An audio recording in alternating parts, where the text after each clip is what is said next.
Welcome to Luca is a Billionaire, where the only thing I invest in is your answers. You will start by making one device the sync chain leader.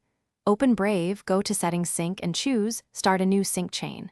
Once done, pick the types to sync, bookmarks, passwords, history, so you only transfer what you need. Make sure to select the secure 24-word code option, write those words down in order and store them offline.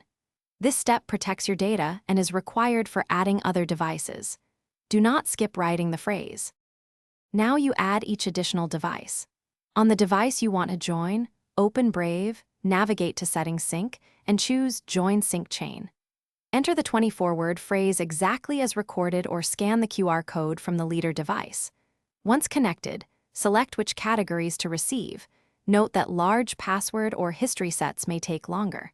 Make sure both devices stay online and unlocked while the initial synchronization runs. This ensures no partial transfers or conflicts occur. Finish by confirming synced content across devices. Open bookmarks, check saved passwords, and review history. If synchronization stalls, first ensure network connectivity and Brave versions match. Then re-enter the 24-word phrase or remove and rejoin the problem device. If you suspect the phrase was exposed, create a new sync chain on one device and securely move devices to the new phrase. One key troubleshooting tip. Clear sync cache from Settings Sync Reset Sync if stale conflicts persist, then rejoin using the correct phrase. Thanks for watching and please subscribe. It's the best investment you'll ever make.